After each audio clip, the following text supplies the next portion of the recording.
Fala, Dilson. Fala, como é que tá, meu? Tudo bem? Grande compositor. Tá me ouvindo, Léo? Claro. Ah, tá. Aposto que é um veludo. Tudo E numa daí, boa, Dilson? estudando bastante? Pô, cara, eu tô apanhando na segunda. A segunda tá recém que eu tô começando a...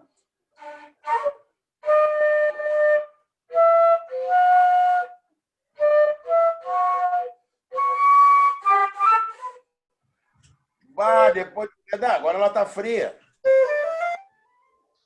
É que tu tocando a primeira, a segunda, tu toca quase tudo que é música. Depois tu deixa para pegar a terceira, oitava.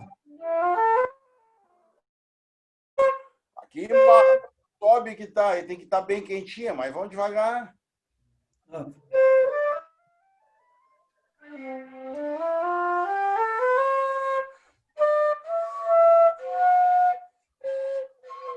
A segunda tá complicada, Dilson. não, mas tu faz devagarinho que tu faz. Pega Não, dó. vai, não. Agora não vem, mas tem hora que ela embala ali, eu consigo fazer. Uhum. Não. Ah, de leve. Isso aí, meu. Aqueceu. Aí eu lembro do amigo, aí das frases do amigo, fico inspirado, tem que ver, eu pareço um sabiá.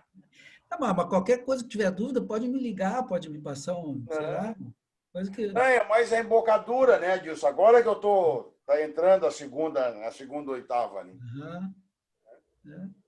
Mas tu Eu pode, sinto que a dá para ir. embocadura, a embocadura tu pode treinar bastante, assim, tu tira o bocal da flauta, né? Aqui, ó, fica mais fácil, ó. Aqui, ó, para pegar o... Aqui, ó. Aí tu faz a segunda... Dá mais uma pressão, né? Isso aqui é uma oitavada, ó. Se eu tô fechado, ó. Se eu tiro, isso é um bom treino, assim, tu não precisa pegar a flauta toda, por exemplo, depois tu vai fazendo as Vamos de escalas. leve, hein? Vai só na manha da aranha. Até passar essa pandemia, eu tô legal.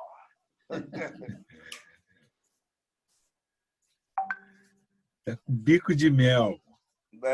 O lábios de mel, negão Homero.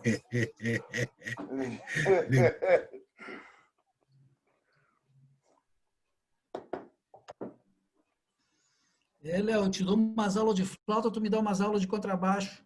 Ué, não tem, não. Adilson, porque nós vamos morrer abraçados, agora não adianta mais nada. Agora já era. Vamos lá, temos muito que aprender, meu. Não, vamos, agora vamos nessa, cara. Eu na flauta eu tenho muito que aprender ainda. Tenho muito. Mas, Eu sei disso aí, né? Adilson, isso é a melhor coisa. Às vezes eu vejo aí uns coroas, veteranos, os caras largaram de mão. Não, agora vamos, agora que tá bom. Agora Vamos, tá. vamos nos divertir aí, pô. Né? Tem sucesso nós não vamos fazer. Vender 1 milhão de cópias. Cabelo já não temos mais. Agora já era. Salve, meus amigos. Tudo bem, gente? Ó, chegou o professor aí. E aí, como é que estamos aí? Tudo certo? Ô, Matias. Tudo bem, Roberto? Aí, ó. Tranquilo. Tô só esperando a galerinha conectar, tem uns conectando aqui. 2 minutinhos, a gente tá com essa aí. Manda um cafezinho enquanto isso.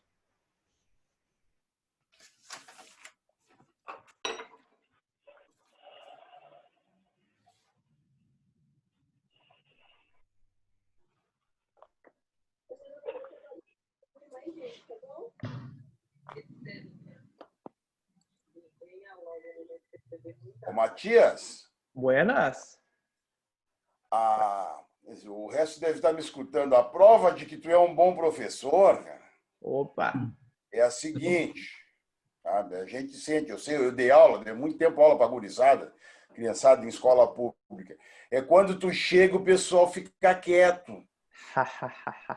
Aí tu é o... Ou eu sou bom ou eu sou chato. Uma das duas é, Não, né? é bom. Aí quando o cara chega, o nego baixa a bola, é que, opa, Ah, aí, né? aí eu Ô, Léo, isso é sinal de respeito. É. o respeito, O Matias nem sabe a situação que nós, um pouco mais de idade, eu com muito mais, né? Quando eu me lembro, assim, no ginásio, o professor entrava na sala, era uma silêncio absoluto e todo mundo levantava. Tinha que ficar de pé tem até que que ele morresse. levantar. Eu tenho um motivo Não maior. podia arrastar a cadeira. Corta o pescoço do professor. Eu tenho um motivo maior do que o que vocês estão falando. Eu tenho uma turma boa, dedicada e pacienciosa comigo aí. Sempre com. Não, mas é verdade mesmo. Eu tenho a gente tem uma sorte, vou dizer, não só eu, mas o professor Luiz Machado, quando começou lá a oficina, né? E nesses anos aí, está 16 anos a oficina, vocês imaginem, né? É um bom tempo, né? De um projeto que era para ser um projeto de verão, né? Para quem não sabe, contando um pouquinho a história aqui da oficina, a oficina surgiu como era para acontecer algumas edições no verão, né? 16 anos atrás. E o professor Luiz Machado montou e aquilo ali foi um sucesso total, né? E nesses 16 anos, passaram milhares de pessoas, né? Eu fiz um levantamento uma vez, contava com gente de mais de 20 países, né? E milhares de pessoas. O número certo de pessoas é impossível, porque a gente não tinha um controle, né? Mas mais de 20 países a gente notou, gente que participou e contribuiu, tocou, vinha, passava uma época, uma temporada, às vezes vinha só para uma aula.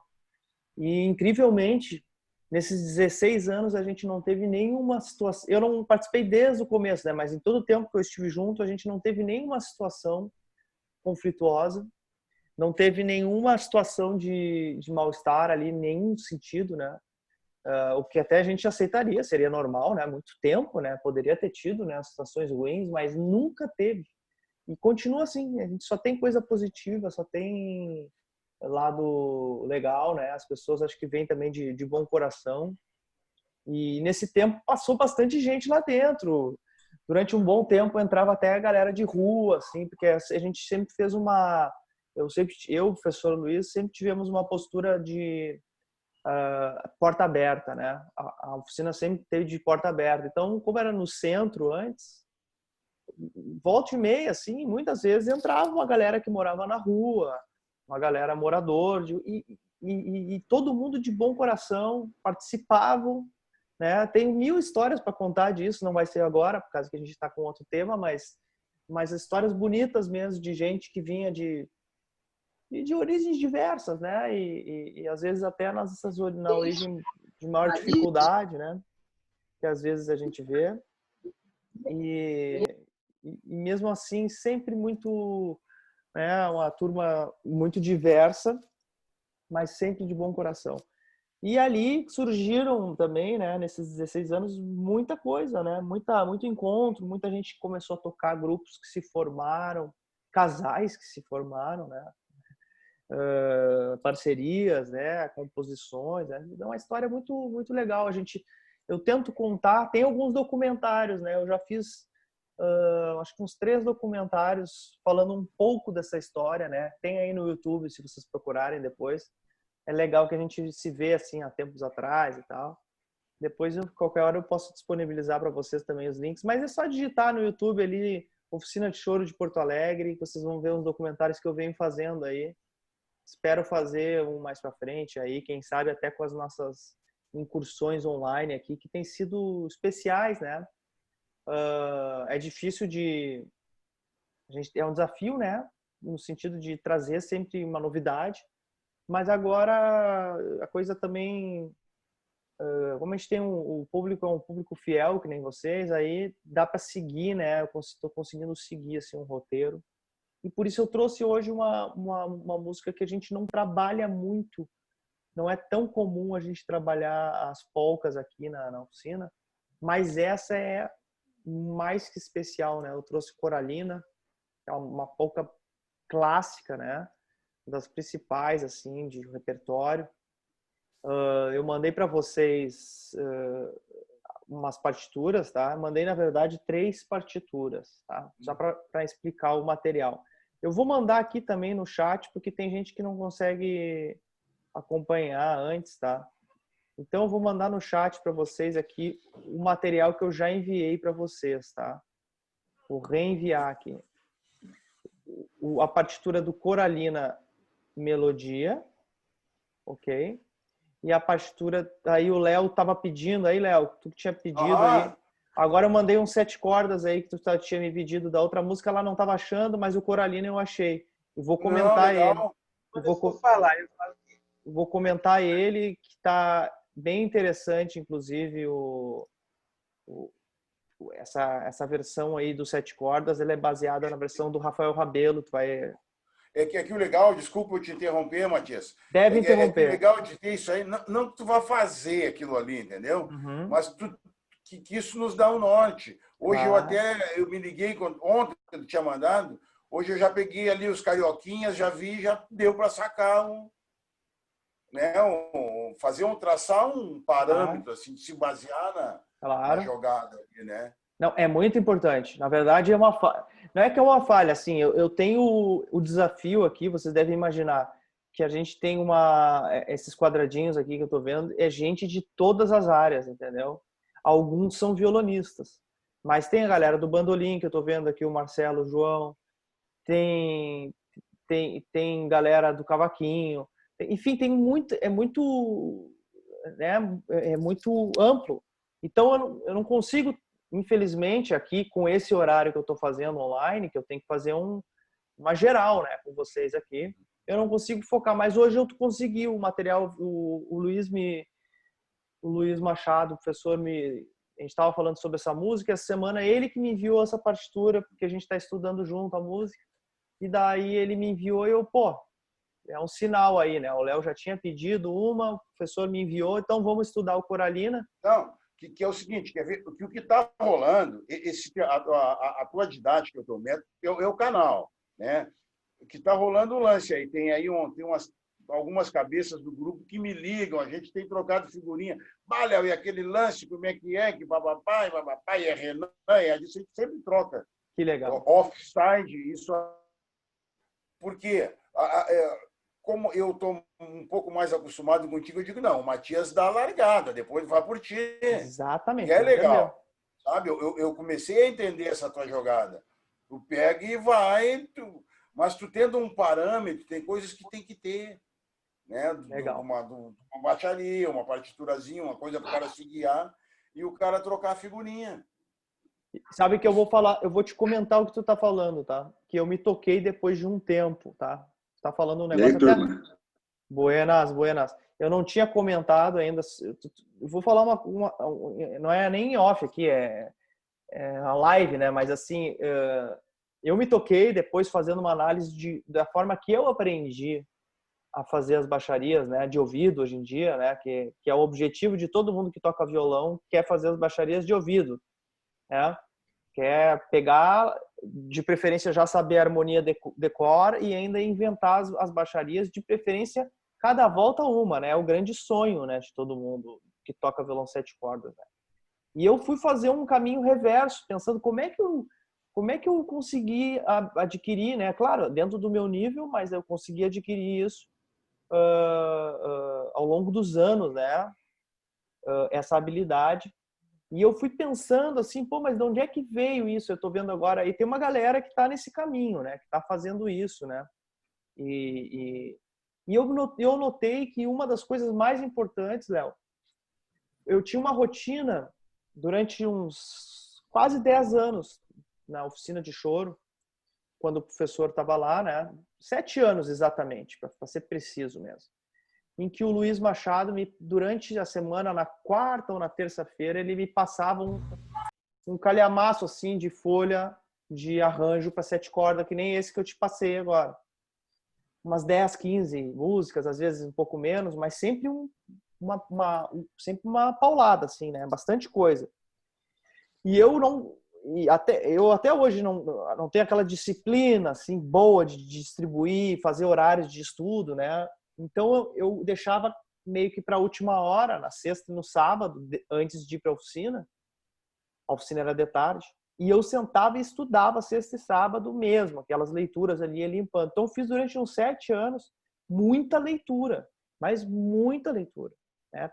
Centenas e centenas de páginas ali, limpando e tirando. E era um exercício realmente de leitura, não era de decorar, nem de aprimorar, era uma leitura, era resolver, tá? Era resolver aquelas partituras para poder no sábado tocar. Que daí no sábado eu acompanhava os cantores. Quem se lembra da oficina nessa época, a oficina era muito prática, né? A gente não tinha muita falação, era os grupos tocando, né? Muito legal também. Vamos ver quando a gente voltar e quero aumentar esses momentos de tocar mesmo. Então eu fiz essa prática durante muitos anos de estudar um repertório, de ler, né? E criar daí o que eu chamo hoje em dia, talvez até incorretamente, né? Vocês quem conhece mais aí pode me dizer, uma memória digital, né? Uma memória dos dedos, né? Uma memória ali da digitação, uma memória que não é a das notas em si, mas de colocar a mão no lugar e em cada tonalidade já saber como é que é o desenho dos baixos, né? Uma coisa complexa, assim, fácil de falar e complexa de fazer. E daí, voltando ao que você está falando, Léo, acontece que isso aí eu notei que me ajudou muito na construção dessa habilidade. É claro que chegou um momento, e isso hoje em dia eu chamo muito a atenção de vocês, que a chuva aumentou aqui, que eu não vou...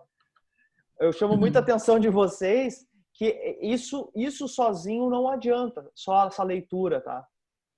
Ela precisa estar aliada a um lado de decorar a harmonia, sobretudo isso, né? Eu falo isso aí para todo mundo. Aí sopristas, alô sopristas aí do meu Brasil aí que estão conectados, não caiam no caminho comum, no lugar comum, de ficar só lendo as partituras, né?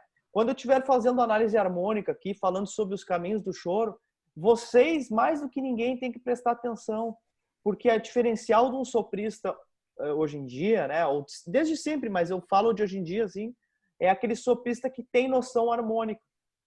É o soprista que depois vai conseguir improvisar, é o soprista que vai conseguir criar um arranjo, porque só na leitura musical, e é muito importante, mas só nela não é suficiente para a gente criar uma linguagem musical completa, né? Então eu tive que fazer esse caminho de volta depois, Léo. Depois de ter lido muito, muito mesmo, centenas de páginas, durante alguns anos depois, eu fiquei fazendo o outro caminho, que daí era de decorar mesmo as harmonias, né? Para daí conseguir juntar os dois conhecimentos e hoje em dia, né, ter um pouquinho de habilidade, que é essa habilidade de sair tocando e inventando baixos, né? Que é o que a gente gosta, que é o ideal, né? Que é o que todo mundo procura as aulas para fazer isso. Isso não é só para o violão, gente. Isso aí é para a invenção dos contrapontos aí, dos contracantos ou dos comentários, como vocês queiram chamar, tá? Depende disso. Depende, sobretudo, de decorar a harmonia, saber a harmonia, decoração, e depois, né? E ter uma linguagem, porque também só decorar a harmonia sem ter a linguagem desses, a gente sempre chama de carimbos, né? Mas a gente pode chamar desses clichês, esses baixos que se repetem lá, que foram inventados lá atrás, né? Antes do Dino ainda, mas foram consolidados com o Dino. Essa linguagem aí tem que estar também decorada como um vocabulário, né? Não é só saber as letras do abecedário, a gente tem que saber as palavras e como juntar elas. E na música tem tudo a ver com isso. Então, nas aulas aqui, é como tu disse, Léo, eu chuto a bola lá para frente, e os alunos que estão espertos aí, que nem tu, vão indo atrás, entendeu? E essa comunicação interna aí é o que eu falo, o objetivo número 1 aqui das aulas sempre foi isso. Antes da música, ainda, é o encontro das pessoas. É a parceria que vai se formando. Isso aí é primeiro, é antes da música.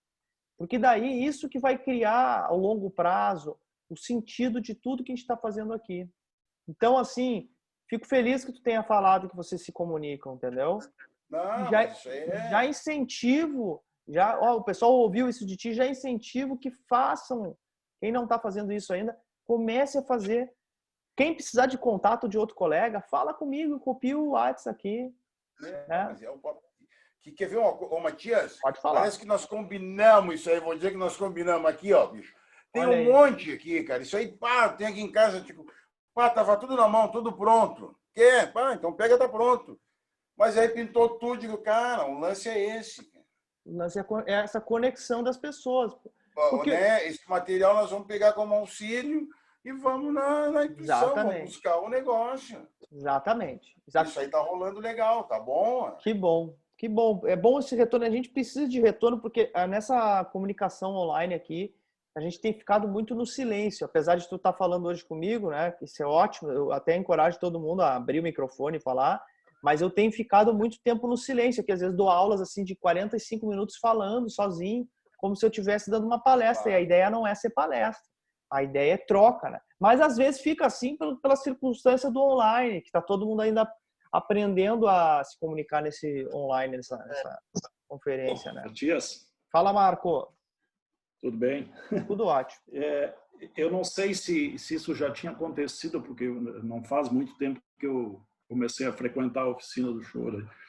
E eu estou como ouvinte, né, ainda. Não estou no nível aí de um monte de gente aí que são profi na área. Mas estou gostando muito. Estou gostando muito. E o que eu sentia falta, por isso que eu digo, eu não sei se já tinha sido feito ou não, e também tem outros novatos, a gente nunca se apresentou, assim, eu não sei quem toca violão sete cordas, que eu gosto, ou o cavaquinho, que eu também gosto, né? Sim. Eu sei que tem de tudo, vários tipos de, como tu mesmo disseste hoje, tem cavaquinista, tem bandolinista, tem, enfim, flautistas, né? Claro. E até porque daí, eu acho que as pessoas, talvez, até assim, por não se conhecer tão bem, eu acho que tem um grupo que se conhece há muitos anos, lógico, até uns já são figurinhas carimbadas aí pelo histórico aí dentro da oficina do Choro, né? Mas tem outros que eu acho que são mais novos, assim, daí o pessoal não se manifesta muito. Eu sou metido, eu me manifesto. Vamos fazer o seguinte, ó, eu gostei do que tu falou, Marco, e eu também acho super importante, eu faço isso naturalmente na aula presencial, né, sempre no começo do semestre e tal. Como no sábado tem mais gente, o sábado tá a turma completa, eu já tô botando aqui no meu planejamento, tá, pela tua sugestão, nesse sábado a gente fazer isso aí, então, pela tua sugestão, tá, no sábado, tá? Na aula do sábado. É um vapt-vupt, é bem sim, rápido, assim, sim. senão toma a aula toda também, não é isso? Não, rapidinho, apresentação, tá? Apresentação dos alunos, tá? Eu vou, no sábado, eu vou fazer um momento, tá? Só para isso, tá? Tá aqui, eu tô anotando as coisas, os pedidos e as sugestões, inclusive, principalmente as que são boas, que nem essa tua. No sábado que a gente tá com a turma completa, para não fazer uma coisa mal feita, vamos fazer no sábado. Eu dou um momento para a gente dar assim o nome e instrumento, né? E da onde é, assim, da onde é que veio, né? É sou aluno do professor Luiz, sou não sei do que, o meu filho é violonista de sete cordas lá no Rio de Janeiro, né? Tem de tudo aí. Tem uma galera, sou cavaquinista de escola de samba, sou não sei o que. Então a gente vou propor isso no sábado, tá? Tá anotado. Gente, sugestões assim como a do Marco, para mim, são fundamentais, porque às vezes... Sabe que eu recebi na última aula, acho que ele nem está aí agora, mas um aluno, agora não me lembro quem foi agora, ele falou assim, Matias, olha que coisa simples, antes de encerrar, quando for encerrar, não desliga direto o aplicativo. Deixa ele ligado pelo menos uns 3, 4 minutos a mais, porque a sensação é melhor. E realmente, primeiro eu li aquilo ali, achei estranho. Depois eu fiquei pensando, realmente, daqui a pouco alguém quer conversar com alguém, eu tô cortando aqui, assim. Então, foi uma sugestão espontânea, né? Do Duca foi o Duca que falou. Ele não tá aí hoje online, mas ele deu essa sugestão. Achei bem interessante e vou tentar seguir ela. Eu de novo, Matias. Vamos, Léo. Cara, isso que tu falou, cara. Segundo eu tive aula com o Lucas Porto, da EPECA, ele fez isso. Aham. Após a aula, ele deu um espaço e começamos a bater papo. Legal. Cara, resolvemos uma série de coisas ali de nível, ele até me passou para um outro nível de violão. Não, então tu vai passar para lá, um outro aluno. Legal, tu sabe inversão? Sei, então não, então nós vamos ajeitar aqui. E Legal. ficou nesse bate-papo final. Não, esse protocolo aí do online, a gente está aprendendo junto, todo mundo, não é né? só. O mundo todo está aprendendo agora esse protocolo, porque é um volume de reuniões enorme, diferentes tipos, e que a gente só está conseguindo agora criar esse jeitão aí, né? Ainda mais para nossas aulas, que eram, para quem conhece já a oficina presencial, é um jeito bem maluco que a gente faz as aulas, né? Uma coisa feita na hora, né? Não é aquela coisa assim planejada do ponto A, ponto 1. Não, a gente vai... Quem me conhece sabe que as aulas funcionam sob provocação, né? Eu brinco, né? É tipo juiz, né? Tem que provocar para ele te responder. E as aulas lá no Instituto Ling sempre foram muito assim.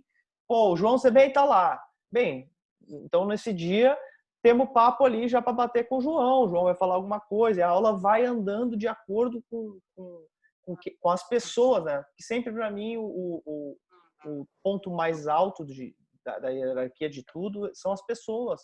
Então eu estou sempre respeitando quem tá participando, né? Então ela não tem aquele roteiro fechado, nunca teve, nunca vai ter, né? Tem aulas que tem, eu respeito com todo clamor, assim, as aulas que tem aquele planejamento fechado, mas a minha aula, ela não é assim, né? Ela sempre, vocês conhecem, sabe? Ela muda de direção, às vezes, que nem hoje aqui. Eu tô com o material todo aqui já pronto da aula, mas estamos em meia hora eu não abri meu material. Provavelmente a gente não vai acabar o que eu ia falar. Mas para mim valeu mais a pena essa conversa, esses pontos aí, que me dão um norte para o futuro das aulas. Tá? Então, assim, podem interromper o tempo inteiro, podem falar o que bem entenderem aí. Eu trouxe um conteúdo e vou falar também. A gente vai tocar mais essa música. Hoje a gente vai tocar um pouquinho, mas no sábado a gente vai tocar mais, tá? Primeiro eu vou explicar o material que eu enviei para vocês, tá? É o seguinte. Tá enviado essa melodia aqui, ok? Escrita à mão pelo professor Luiz Machado, tá? Essa melodia aqui é a versão do Jacó do bandolim, gente, tá? Importante ressaltar isso aqui, depois eu vou dizer o porquê, tá? É o jeito que o Jacó, transcrição do Jacó. Tá enviado essa melodia aqui, que é a versão do Princípios do Choro, tá?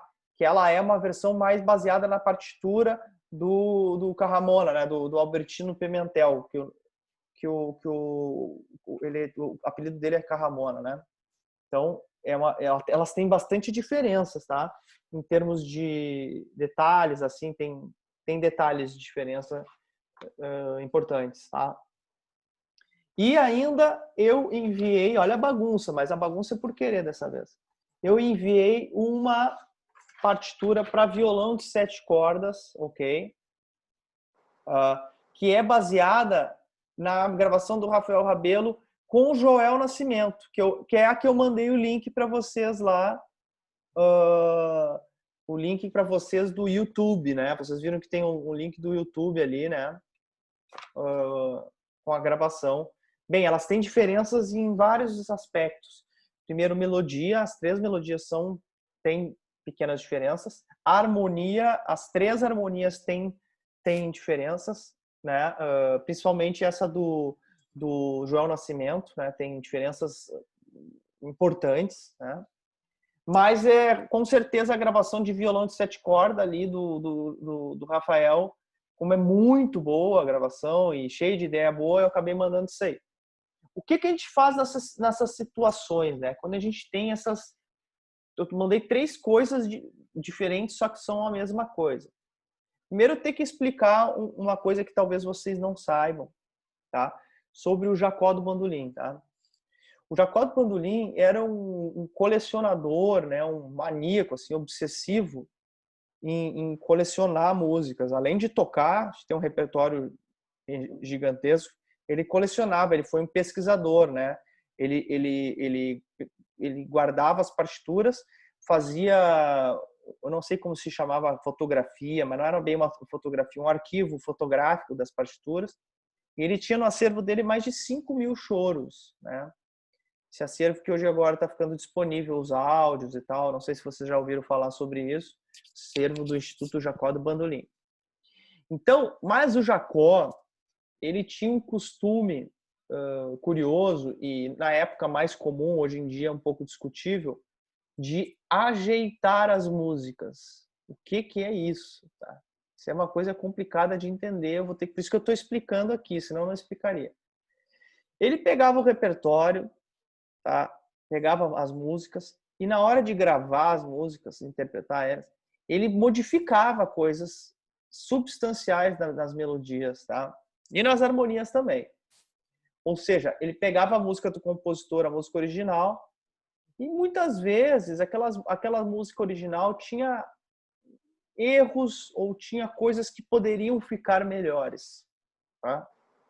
Com a perspectiva atual do direito autoral, do direito do compositor, do autor, né? Hoje em dia isso é muito discutível, né? Até vira um problema, pode ser até um problema jurídico isso. Mas na época, pensem que o direito, toda essa coisa do direito vai mudando muito com a moral, o costume e a jurisprudência para isso muda muito com o tempo, né? Pensem que no século XX, no começo do século XX, né, as pessoas, no XIX ainda, as pessoas se apropriavam de melodias e quem registrasse primeiro era dono. Quando que hoje em dia, isso não tem nada a ver. O dono é de quem fez a música. Né? E se tu tiver uma prova que tu é o dono, não é quem registrou. Ou seja, o direito do autor está totalmente preservado. Mas o Jacó, então, sob essa perspectiva, ele fazia muito isso, tá, gente? A gente pode dar centenas de exemplos em músicas em que ele não só modificava a música, como ele também criava novas partes para a música, né? Partes que não existiam.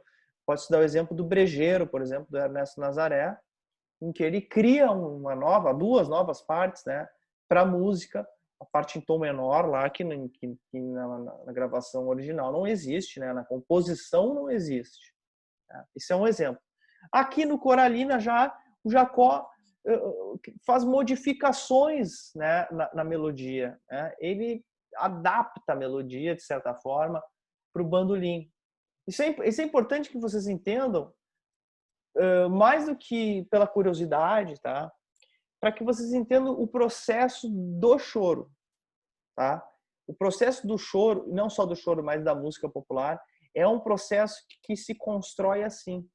A gente vai construindo, modificando. A gente vai construindo na base das pequenas diferenças que vão sempre mantendo um norte, né? Mantendo um escopo, mas as arestas ali, os detalhes, sempre se modificaram. Coisa que na música erudita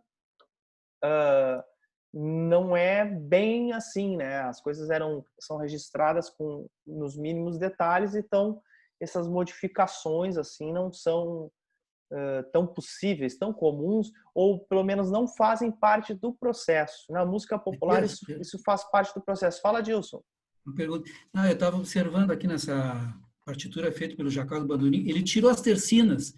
Na original tinha umas tercinas. Não eram tercinas, eram uma colcheia em 3. E ele tirou fora isso. Por quê? Porque complica muito tocar isso no bandolim ou ficou mais bonito assim? Boa colocação. Eu acho que assim, ó, é importante, a tua colocação é muito importante. A coisa do idiomática, assim, né? Sempre o instrumento vai definir isso que tu tá dizendo, tá? O instrumento, o idioma, o jeito de tocar o instrumento, né? A digitação, a extensão do instrumento define muito disso, entendeu? Define muito isso. O Albertino Pimentel Carramona era pistonista, né? Piston, né? Então, não é a mesma coisa que o bandolim. O bandolim é diferente. Então, naturalmente, quando tu pega uma música de trompete, e tu vai passar para o bandolim, várias coisas vão ser alteradas. Muitas vezes o tom vai ser alterado, tá? Eu não sei, honestamente, qual era o tom original do Carramona, tá? Não sei. Aqui tá como o mesmo tom, mas eu não tenho certeza se é, e provavelmente não é, porque todo mundo as músicas de trompete, por ser o trompete um instrumento transpositor, eles sempre caem para tons bemóis, né? Então é muito natural que tenha... Não sei se isso nessa música fecha. Mas o idioma do bandolim e a extensão limitada que o bandolim tem traz muito disso, Adilson. Isso é natural. Então ele meio que assim, tu faz uma tradução. Quando tu troca de instrumento, sempre tu faz uma tradução para o teu instrumento. Mudam não é só o ritmo, né? Que ali tá falando de ritmo. Mas muda também a ornamentação. A ornamentação no bandolim é outra, se comparada à ornamentação no trompete, né? Totalmente diferente, né? Então, no bandolim, daqui a pouco, aquilo ali não era uma coisa que valia tanto a pena, né?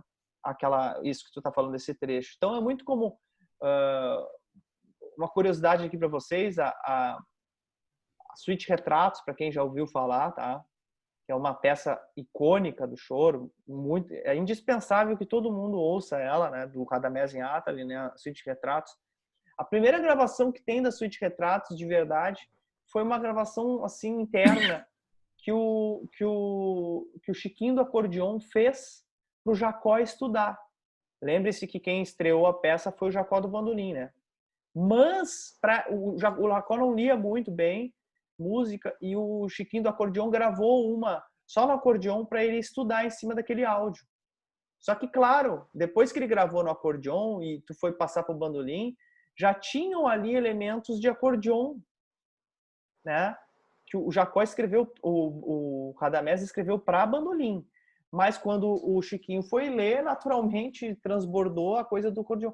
Ou seja, todo esse processo aí, no final do caminho, teve influência, sem dúvida, né, sobre a peça, né? A gravação original do Chiquinho, depois a gravação verdadeira, a primeira gravação que é do Jacó, né? Enfim, isso aí faz muito sentido, Adilson, tá? E eu trouxe isso à tona, porque é um elemento que vocês... Eu sempre falo aqui, é importante ressaltar que no choro, tá, a partitura é um guia. O que isso quer dizer? No choro, mais do que tocar a partitura exata, como ela está escrita, vale muito mais a gente interpretar aquela partitura com o idioma do choro. Ou seja, vão ter alterações de notas, outra ornamentação, alteração do tempo da melodia, do ritmo da melodia. Isso é natural, tá? Isso não é exceção, isso não é feio, isso não é errado, não. Isso é o que tem que se fazer na hora de tocar choro. Então, o que a gente faz? Qual é o processo? A gente entende a melodia, tira ela, a melodia de ouvido, ou lê a partitura, e depois a gente bota a nossa identidade na hora de tocar o choro. Sempre respeitando os pontos importantes da melodia. Não é que eu vou alterar totalmente a melodia. Não, isso é outra coisa. Isso aí é bicagem, né? Não dá para confundir bicagem com processo de construção.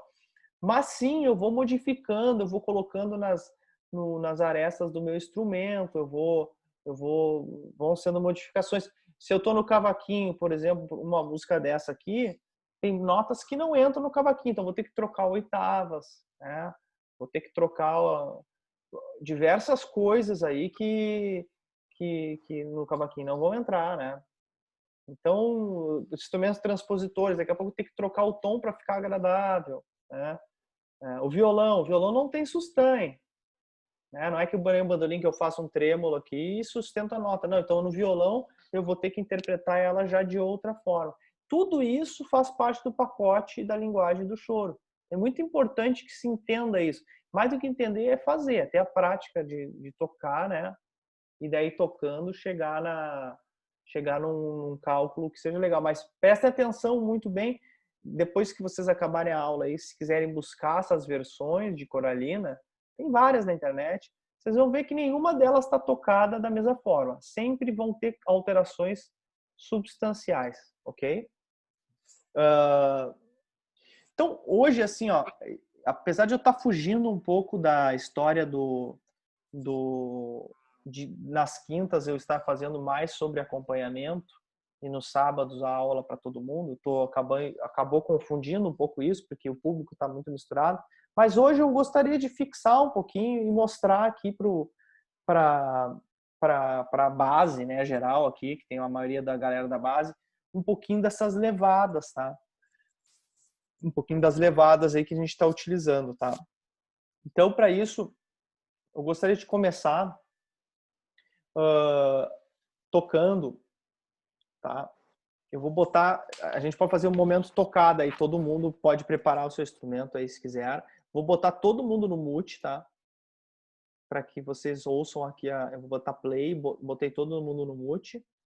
E podem pegar o instrumento aí, a partitura, tá? E eu vou fazer uma tocada aqui, com o microfone aberto, tá? Com a gravação que eu mandei para vocês no YouTube, que é a gravação do Joel Nascimento, tá?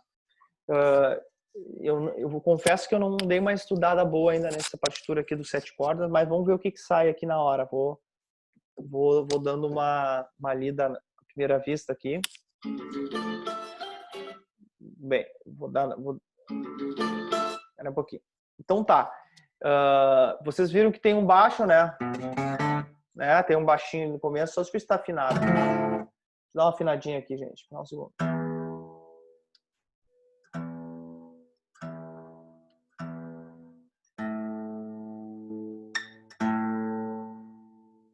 Cheguei a botar corda nova aí.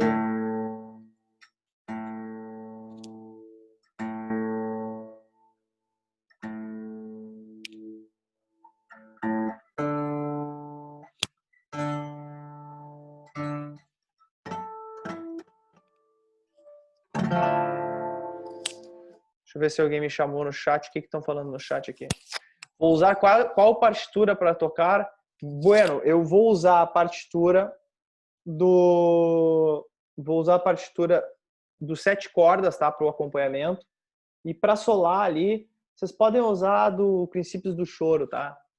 Vai ter uma que outra modificação. Depois a gente fala sobre essas modificações, tá?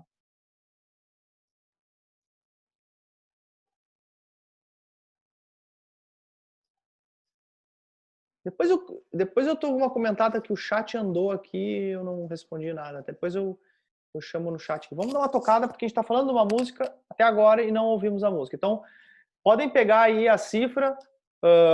Para quem vai ler cifra, tá? Cavaquinhos, podem ler a cifra dos 7 cordas ali, tá? Quem tá no bandolim pode ler a melodia do Princípios do Choro, tá? Ou pode ler a do Jacó também, vai ter notas diferentes, depois a gente discute essas notas, tá? São detalhes, tá? Leiam a que vocês acharem melhor. Tá? Vou botar play aqui pra gente tocar. E os cavaquinistas, né? Leiam a cifra do violão de 7 cordas aí, tá? Vou botar play aí, daí vocês saiam tocando.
Maravilha, hein? Vocês ouviram? Deu para ouvir direitinho aí? Tava muito ruim o áudio. Ficou legal, porque eu tô fazendo um áudio aqui com uma caixinha e tal, e mostrando um pouco do violão. Bueno, primeiro vou comentar algumas coisas aqui, tá? Mais ou menos cortou um pouco. Mas cortar é da conexão, tá, Renato?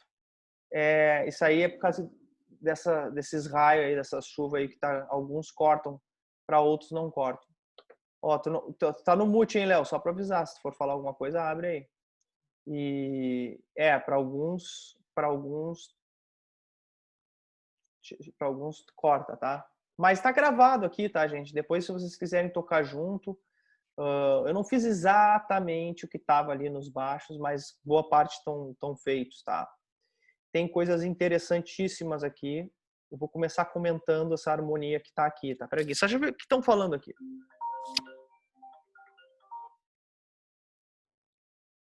Vou desligar aqui um pouquinho. O telefone tocou aqui, desculpa. Tá, onde tu disponibilizou as partituras? Tá no chat aqui as partituras, tá? E também tá lá no grupo Oficina de Choro 2020 no Facebook, tá? E também tá no WhatsApp, tá? Eu tô mandando por todos esses lugares porque vocês me pediram. Se ficar coisa demais no grupo de WhatsApp, que tá incomodando vocês, silenciem, gente. Aprendam a silenciar, bota silenciar por um ano lá, que daí só vai ficar lá, mas não incomoda vocês o bip-bip no grupo do WhatsApp, né? Que eu faço uma lista de transmissão para os alunos aqui, né? Então tem gente que não gosta de ficar recebendo, clica lá e silencia. Eu vi que tá mais fácil pegar pelo WhatsApp, por isso que eu comecei a mandar. Tem gente que fica incomodada com muita mensagem. É só aprender a silenciar. Isso aí vocês vão ter que aprender uma hora ou outra, porque, né? Vai usar qual partitura? Tá. Eu li mais ou menos aqui as mensagens que estão aqui, tá? Em primeiro lugar, eu gostaria de mostrar uma ideia aqui, ó. Deixa eu ver aqui uma coisa. Deixa eu ver uma coisa aqui. João Sebem não tá mais aí, João? Queria falar um negócio.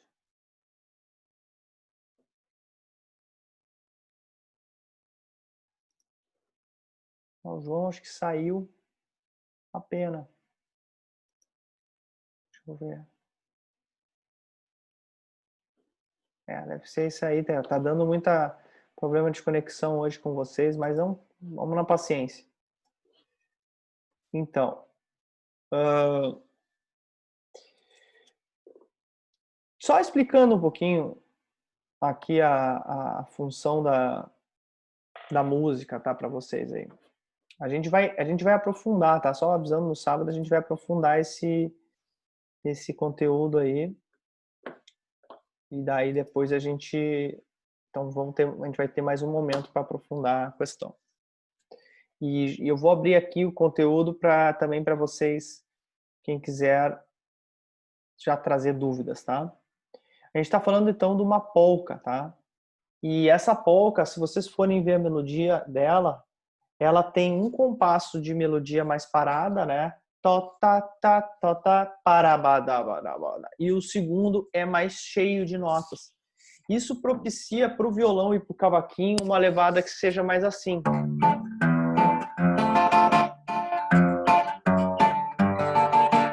Então a levada acompanha a mesma informação que está na melodia, né? Então é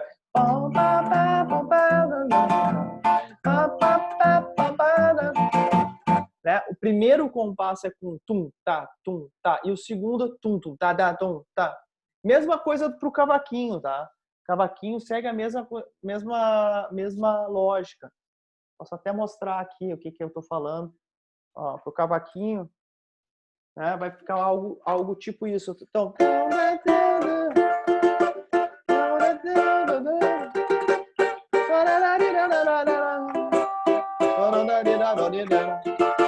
né? Então fica um compasso com a levada bem simples, né? Tum, tá, levada em colcheias, e o segundo tem essa tum, né? Vocês vejam, a levada de polca tem variações, né? Nessa música fica bem claro que o importante é, no tempo 1, uma levada em colcheias, e no tempo 2, uma levada com a semicolcheia, tá?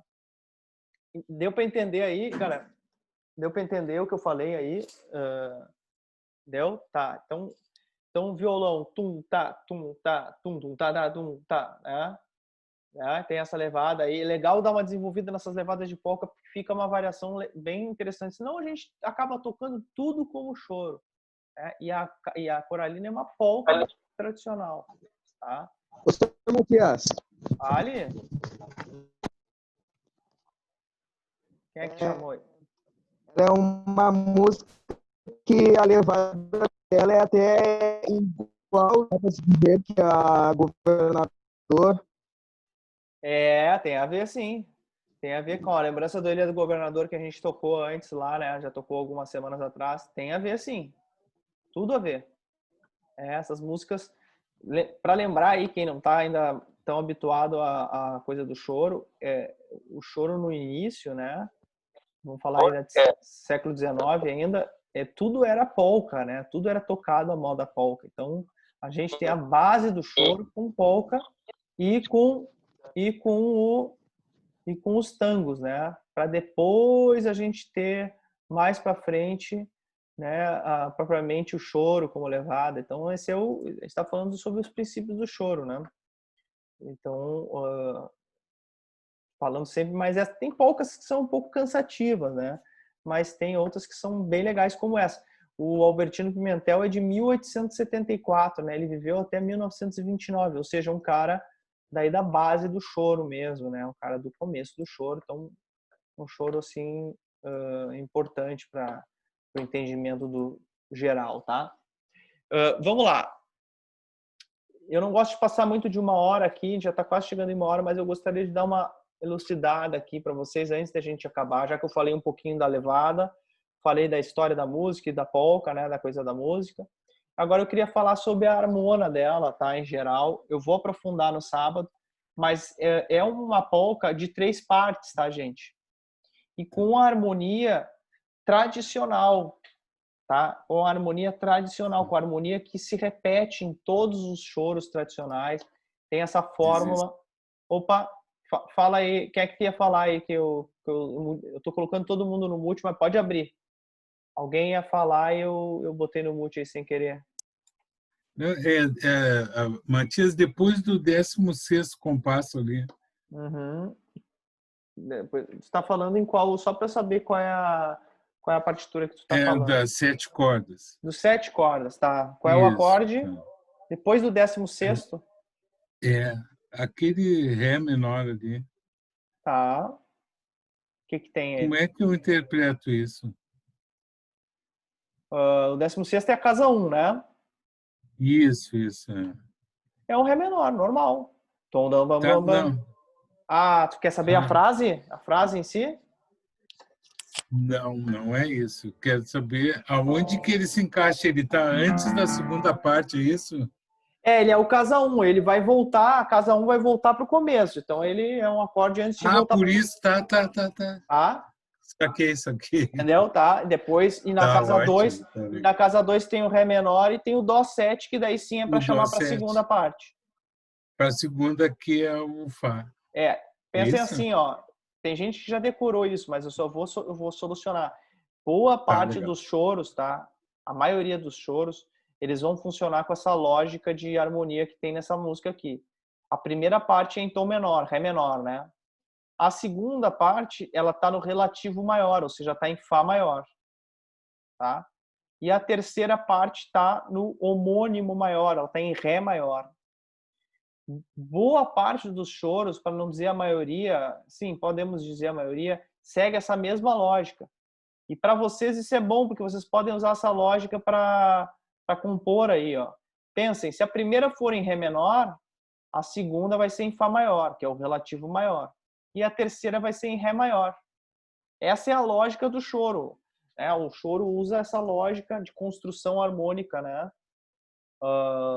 Em todas as suas músicas quase, né? Daí tem, claro que existem muitas exceções, mas o grande maioria vai seguir essa lógica aí, tá? Alguém sabe me responder se a música for em tom maior, qual é a diferença? Tom maior, a segunda parte vai para o homônimo ou para o relativo menor, Isso. e a terceira parte vai para o quarto grau. Então aí, ó, a diferença das músicas em tom maior, nessa lógica harmônica, é que na terceira parte, ao invés de ir para o homônimo maior, ou seja, eu estou em Ré menor e vou para o Ré maior, se eu tiver em Ré maior, se meu choro for em tom maior, a minha terceira parte ela vai para o quarto grau. Entenderam? Ou seja, no caso aqui dessa música, se fosse em Ré maior a primeira, a terceira seria em Sol maior. Essa que é a diferença da lógica. Isso é a lógica. Estou falando sobre a arquitetura dos choros, tá? Aí o Peixe botou. Exatamente. Essas coisas não se repetem à toa, tá, gente? Elas se repetem porque essa é a lógica da construção das músicas, né? Depois, qualquer hora, eu já pedi para o Carlos Roberto aí falar para nós um pouco da lógica de harmonia dos sambas enredo, né? Qualquer hora a gente vai fazer esse momento aí que eu quero saber. Eu mesmo gostaria de aprender isso. Mas essa aqui é uma lógica ancestral do choro que segue até hoje. Na construção dos choros, a gente tem essa lógica aqui de construção. Quando vocês forem compor, principalmente esses exercícios aí de iniciais, de composição de vocês, é legal seguir essa lógica porque vai ficar um choro parecendo um choro tradicional. É interessante para vocês seguirem a regra do choro e vocês vão acabar internalizando. E quando estiverem na roda de choro, que é uma pergunta boa para todo mundo, né? É uma dúvida, uma questão. Na roda de choro, o chute já está aí, o bom chute já está aí. Vocês já sabem que isso acontece nas rodas de choro. Essa lógica aí está acontecendo, entendeu? A lógica de harmonia, tá? Outra coisa que eu ia dizer... Matias, não tem modulação nesse choro, né? Pois eu tava pensando nisso agora e me toquei que tem sim. Na segunda parte, Adilson. Na segunda parte tem a modulação para o terceiro menor, ó. Tá em Fá maior e vai para Lá menor. Tem razão. Tem essa modulação. A única modulação que tem nesse choro aí, tá? É essa terceira parte aí. Na segunda parte a gente está em Fá maior e vocês vejam que a gente modula para o Lá menor ali na segunda linha da segunda parte. Ele está indo para Lá menor, faz o Lá menor, Mi7, Lá menor, Dó 7. Então ele faz a modulação para o terceiro menor. É a única modulação que esse choro tem. Então é um choro praticamente sem modulação, né? É um choro fácil de acompanhar, tá? E tem diferenças muito fundamentais na escrita, na melodia. O Jacó utiliza duas diferenças na harmonia fundamentais. Eu gostaria pena que o João Sebem não está aí, porque eu ia perguntar para ele aí se ele não matava a charada. Quais são as diferenças de harmonia, né? A do Jacó, ele faz uns melhoramentos na melodia, assim, na minha opinião, na singela opinião. Ele faz os dois melhoramentos na melodia que enriquecem muito a música, né? Na primeira parte ele coloca um Mi bemol para fechar a primeira parte e na segunda parte ele usa um Si bemol menor ao invés do Si bemol maior. Depois eu vou explorar isso aí no sábado, tá, gente? Pra gente não se matar agora de cansaço aí, de tanta coisa que eu já falei. Mas quem puder agora em casa comparar as duas melodias, tá? Essa melodia aqui, ó, essa aqui, que é a do Princípios do Choro, tá? Que é mais de acordo com a original. E essa aqui, que é a gravação do Jacó, tá? Eu tô indicando para todo mundo, meus alunos aí, para terem uma rotina de leitura, tá, gente? É muito importante fazerem uma rotina de leitura musical. Então, deem uma leitura nas duas e tragam essas diferenças aí que a gente vai discutir no sábado também, tá? Eu vi que o Marcelo tá aí. O Marcelo tá nos ouvindo, Marcelo? Tá presente ou só tá teu nome aí na aula? Só para... Eu queria também uma... Oi. Marcelo... tá aí. Marcelo tá aí. Beleza. Valeu. Marcelo, Não, é o Marcelo Pinto, desculpa, Santos. Ah, tá, Marcelo ótimo. Pinto. Tu tá de pandeiro aí ou não? Tô sim. Faz uma levadinha de polca pra nós aí. Pra já. É pra já. Só um minutinho. Tranquilo.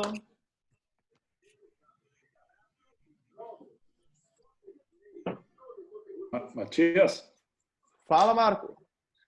Ali, quando tu estava falando antes, ali, eu não quis interromper para não destruir teu raciocínio ali, mas aí quando tu tá no tom menor, por exemplo, na parte 1, a parte 2, tu vai pro relativo, então Ré menor tu vai pro Fá, e aí depois tu usa o homônimo ali, que Ré menor tu vai a parte 3 pro Ré maior. Isso. Tá, mas quando é em tom maior, daí a única diferença é na parte 3 que tu vai pro quarto grau, é isso? É isso aí. Tá em Ré, Si menor, que é relativo, depois Sol, é isso? Exatamente, matou a pau. Agora tu entendeste qual é a lógica. Gente, isso aí é lógica que tem que estar decorada, porque isso vai se repetir milhares e milhares de vezes, tá? E quando não for se repetir, vocês vão ter que decorar só qual é a diferença. Ou seja, esse padrão vocês têm que ter decorado, tá? É muito importante. Quem ficar com dúvida nisso, me chama depois. Marcelo, mostra para nós aí. Tô baixinho, Marcelo. Por que tá baixinho? Tá baixinho? Tá bem baixinho. Peraí. E era essa a levada que eu queria que tu mostrasse mesmo, que é a levada Dá-lhe dessa. gás aí. Dá ligar. Aí, veio bem.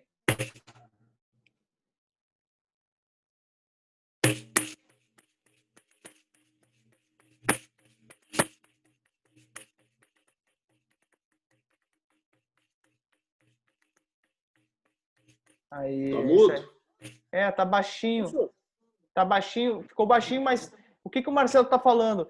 Vocês viram que é bem que nem o violão, né? Tum, tá, tum, tá, tum, tá, da, tum, tá, tum, tá. Vai lá mais uma vez ver se dá certo agora o som.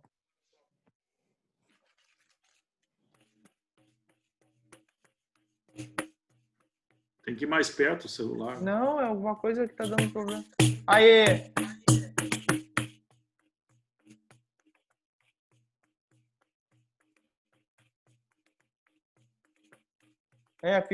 Ficou baixinho, mas deu para entender. Uma hora apareceu direitinho ali. Eu queria que tu mostrasse isso aí, que é esse tum, caragum, tá. Que é isso aí, o resumo. Vocês sabem que todas as levadas que a gente faz, de violão, cavaquinho, bandolim, tudo que é levada, é tudo derivado da batucada, entendeu? Então, na verdade, a gente faz uma cópia dessas coisas de batucada, dos toques de tambor, o que o pandeiro faz e tal, são tudo cópias que a gente faz no instrumento de corda, tá? Então a gente tem que estar sempre recorrendo, vendo de onde é que é a base. A base vai vir dessas coisas. É importante a gente sempre ter existe essa hierarquia na nossa música, que quem construiu essa música, né, a coisa preponderante, a parte mais importante da construção do choro é essa herança africana religiosa, né, coisa religiosa que a gente pegou emprestado para formatar a nossa música, tá? Porque essa música europeia, esse tipo de música norte-americana já tinha em tudo que é lugar, mas o nosso diferencial no choro, né, é a música sacra africana, das religiões africanas que vêm para o Brasil. É isso que define a nossa música, é isso que dá um caráter diferenciado para a nossa música. Isso tem que estar sempre muito bem explicado, muito bem entendido, para que a gente não caia naquela conversa de que a música brasileira é mistura do não sei o que com não sei o que com não sei o que. Não, a música brasileira basicamente é o jeito que a gente conseguiu colocar para dentro de uma música esse conteúdo religioso aí, africano, dessas religiões, muitas religiões africanas, que vieram para o Brasil. O jeito que a gente codificou isso. E a música dessas religiões, ela não está só nos instrumentos de percussão. Pelo contrário, os instrumentos de melodia copiaram esses toques. Os instrumentos de harmonia copiaram essas levadas. Então, o fator principal, né, na nossa música é essa música religiosa, sacra, africana, esse complexo de religiões aí, sem esquecer alguns elementos indígenas também, que a gente não domina tanto, mas que também estão presentes no choro, né? A gente pode lembrar vários elementos, inclusive a coisa de organização em roda. Matias, Fala, eu acho que até no solo a gente copia, porque muita melodia tem muito a ver com a levada, então o cara também está imitando. Na verdade, as melodias diferenciadas que a gente criou, né, são coisas que estão imitando o ritmo. A melodia também tem ritmo, né, gente? O ritmo da melodia, né, dessas músicas do choro, são basicamente cópias, imitações dos toques, né? Aqueles toques que são destinados a certos orixás, destinados a forças da natureza, enfim, e que os compositores inteligentemente começaram a copiar e botar para dentro do choro. E foi isso que tornou o choro uma música única e diferenciada para o mundo inteiro, né? Esse é o elemento preponderante. Às vezes vocês vão ver gente que não explica dessa maneira, né? Mas os motivos são vários para as pessoas não explicarem dessa maneira. Eu, pessoalmente, isso é a minha opinião, eu estou absolutamente convencido do que eu estou dizendo. Depois de ter estudado um pouco sobre isso, o grande fator, a grande diferença, né, e a qual eu tenho a maior respeito e admiração, é a origem africana, né, através das religiões africanas que trouxeram isso aí, né, no seu cerne, e que a gente conseguiu, né, através desse ambiente do choro, que era um pouco mais democrático, que era um pouco mais onde as pessoas se misturavam de certa forma, e aí entrou, né? A gente viu que a coisa mais importante, o mais rico que tinha para colocar dentro da nossa música era isso. E até hoje persevera. Se vocês forem prestar atenção, essas músicas de matriz africana são as músicas que perseveraram no mundo, né? São as músicas que estão na frente no mercado, né? São as que dominaram o mercado musical, né? Vocês prestem atenção no mercado norte-americano, os gêneros musicais que lá dominam são músicas de matriz africana. Aqui no Brasil a mesma coisa. Não é à toa, porque são músicas riquíssimas. Enfim, gente, vimos um pouco disso, tá? Eu espero, assim, que vocês, se vocês puderem, dar uma olhada, comparar as melodias, os violonistas darem uma tirada nesses baixos, tá? Para que no sábado a gente tenha um debate qualificado aí sobre a música, principalmente sobre as diferenças das melodias e harmonias, tá? Isso vai qualificar nosso debate no sábado aí, para a gente conhecer um pouco mais dessa música coralina aí, música de repertório de roda de choro. Quem tá com o projeto aí de tocar em roda de choro, tem que saber essa música decora. Tá bom, Yanu? Professor, 2 minutinhos aí para encerrar, professor. Vários. Agora eu estou abrindo para as perguntas. Com esse seu bate-papo. Vamos lá. Vamos levar para o lado erudito. Tem livro do Luiz Antônio Assis Brasil. O livro, o título, ele não expressa todo o que rola lá dentro. Chama-se Um Homem Amoroso. Quando Pablo Conlós chega aqui para montar a OSPA, ele dá uma banda, estou falando a grosso modo, dá uma banda pela Voluntários da Pátria, Pantaleão Teles, Cabo Rocha, os cabarés de Porto Alegre, onde tocavam chorões, sambistas, etc., para arrecadar músico. E junta esses músicos aos músicos do Prata, que ele traz da Argentina e do Uruguai. Enfim, feita a orquestra, feita a OSPA, aí rolou aquela história, uma regra, quem chegava atrasado no ensaio ia ser copista. Hoje, negão, chegou tarde, vai copiar a partitura. Só que os caras começaram a sair para a noite, tocar em casa de tango, o tango se misturou com o samba, com o choro, eles começaram a chegar atrasados demais, eles chegavam chapados e iam ser copista. Só que eles estavam muito loucos, começaram a inventar. Beethoven não botou essa pausa aqui, esse ponto de alternação era para lá, e começaram a mudar. Reza a lenda, segundo Luiz Antônio Assis Brasil, que isso deu esse balanço especial à OSPA. Está no livro. Esses descaminhos aí, independente se essa história for verdade ou mentira, elas contam uma história, e essa eu tenho certeza que é a verdade, porque ela é relatada por diversos autores, que resume isso, Léo, que é o seguinte: o Rio de Janeiro, na época do Império, né, no começo da família real, né, ida da família real para o Rio, se tornou a cidade... Eu já contei essa história aqui, mas nem todo mundo ouviu. Se tornou a cidade percentualmente com o maior número de pianos do mundo. Tá? A própria família real mandou importar milhares de pianos, tá? Milhares. E era normal, a sociedade acabou tendo, assim, a alta sociedade, todo mundo tinha um piano ou mais em casa. Tá? Então a música começou a ter um fenômeno que é um fenômeno como esse que tu contou. Tinha os pianistas, ok? E daí, só que esses pianistas, até se relata lá agora me fiquei em dúvida se foi o Oswald ou o Mário de Andrade, eu acho que foi o Mário de Andrade que falou assim, os músicos começaram a ser arrebanhados ao acaso para tocar em volta desses pianistas. Então tinha o cara tocando piano, lendo a partitura, tá? E tinha lá dois violonistas em pé, um pandeirista, um cavaquinista tocando sem a partitura e tocando junto na hora, tá? Então, olha o que acontecia. O cara estava lendo uma partitura, uma polca lá, e o violonista, os dois violonistas, o cavaquinista e o pandeirista tocando junto na hora, só que sem ler. Então, o que acontecia? Um descaminho também. Né? Nem tudo dava certo. Mas o que aconteceu? Ali se criou um ambiente que para mim, a maior pintura assim, sobre o que é o choro, que é a mistura do formal com o informal, né? E esses descaminhos criaram uma música totalmente única, que é o que a gente conhece hoje como choro. Ou seja, esses caras tocando em volta de ouvido, com aquele cara tocando, lendo a partitura, criou uma nova música, uma terceira coisa. Nem era a música dos caras que estavam tocando de ouvido e nem era a música que o cara estava tocando no piano com a partitura. Era um terceiro elemento.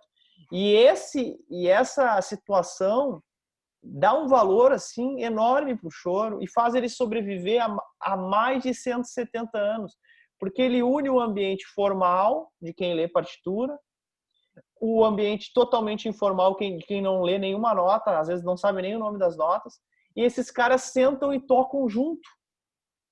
Tu quer coisa mais democrática do que isso? Quer coisa mais bonita do que isso?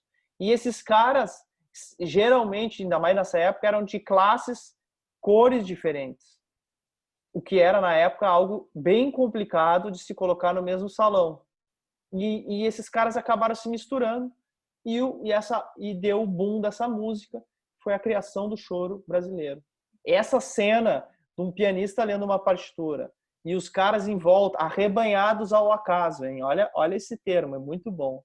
Arrebanhados ao acaso. Tocando em volta ali de ouvido, acertando, errando, às vezes até melhorando a música, criaram o choro. E até hoje, se vocês forem pensar aqui, nossos quadradinhos aqui, nossos aqui, a gente está falando disso. A gente está falando de gente que tá lendo partitura aqui, que lê bem partitura, o outro que toca muito bem de ouvido, e eles sentam na oficina ali e tocam isso aí e sai uma nova música, sai uma terceira coisa. Então, isso é importante que tu falou, porque isso se repetiu em vários âmbitos, Léo. Não, isso tem no livro do Assis Brasil. Ele relata... E acontece até hoje isso. Acontece até hoje. Vamos mais além. Hein, professor? Nós vamos mais além, cara. Quando o Pablo morre, eles acharam que a OSP ia morrer. Deu um mito. A orquestra vai... O Benito Juarez, que faz a Orquestra Municipal de Campinas, ele buscou esses músicos daqui. A base da Sinfônica Municipal de Campinas são músicos gaúchos. Que tinham essa raiz e ele levou para lá. Importantíssimo. Esse conservatório, a história da OSPA e tudo isso mais é muito, muito fundamental para a gente entender aqui, né? Vamos sempre incluindo isso. Ela surge nesse clima, né? Pegaram os caras da Voluntários, o Pablo ensinou uma leva de músicos a ler, né? E botou os caras, botou os negão a soprar, botou os negão a bater, e vai, com os caras do Uruguai, da Argentina, e montou uma baita de uma orquestra. A gente tem um privilégio aqui no Rio Grande do Sul de ter essa mistura aí, que tem no Rio Grande do Sul, a platino com o negro, com o branco, essa mistura realmente aconteceu aqui muito muito forte, né? Ela deu um sotaque muito especial. A gente tem uma música muito elevada aqui, muito boa, muito cheia de significados aqui no Rio Grande do Sul. É uma pena que a gente não conheça tanto disso aí, mas a gente está trabalhando para isso. Vamos trabalhar para isso. Nesses debates a gente começa a despertar na cabeça das pessoas essas realidades aí, e isso vai indo. Gente, eu acho que era isso. Alguém ficou com alguma dúvida, quer fazer um comentário aí? Senão a gente já tá para lá para 1h15, ainda não quero cansar. Senão eu não gosto de deixar a aula cansativa, senão vocês me abandonam. Tá? Um abraço para vocês, boa tarde, até sábado. Valeu, Matias. Valeu.